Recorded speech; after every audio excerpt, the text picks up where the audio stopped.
बांग्लादेश में मोहम्मद यूनुस की सरकार ने अब शेख हसीना पर नए आरोप लगाए हैं। एक रिपोर्ट का हवाला देकर शेख हसीना पर अरबों के भ्रष्टाचार के आरोप लगाए गए हैं। यूनुस ने कहा है कि शेख हसीना हर साल अरबों डॉलर का गबन कर रही थी। इधर शेख हसीना पर ग्रेनेड हमला केस में भी आरोपी खालिद जिया के बेटे को यूनुस के देश में भारी कर दिया गया है।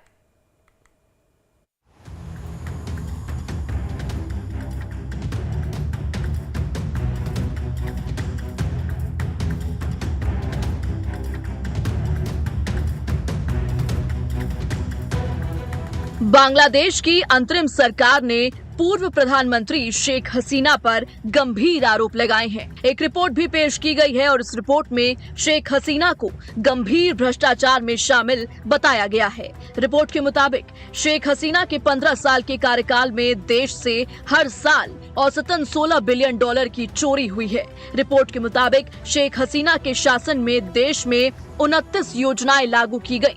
इन योजनाओं में से 7 बड़ी योजनाओं की जांच की गई, जिनमें 100 बिलियन टका से ज्यादा खर्च किए गए थे।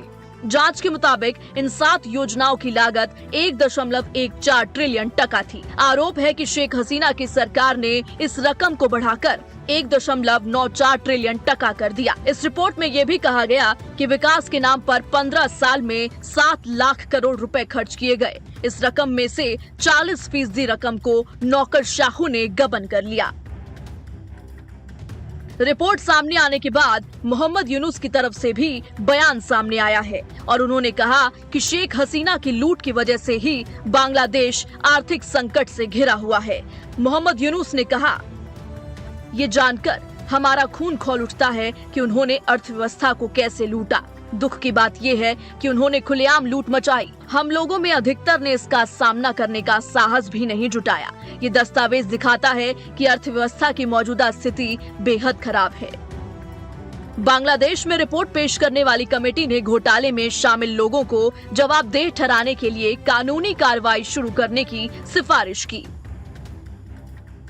शेख हसीना के देश छोड़ने के बाद अब उन पर आरोप लगाए जा रहे हैं, लेकिन दूसरी तरफ शेख हसीना के विरोधियों को बांग्लादेश में खुली छूट भी मिल रही है। शेख हसीना पर ग्रेनेड हमला करने के आरोपी खालिदा जिया के बेटे को हाईकोर्ट ने आरोपों से बरी कर दिया है।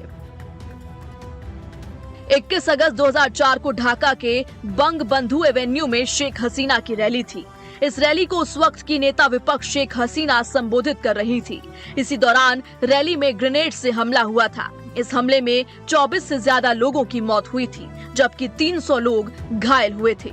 खुद शेख हसीना भी इस हमले में घायल हुई थी। इस हमले का जिम्मेदार खालिदा जिया के बेटे तारिक रहमान को ठहराया गया, जिसे अब हाईकोर्ट ने बरी कर दिया है। Bureau report, live times. वहीं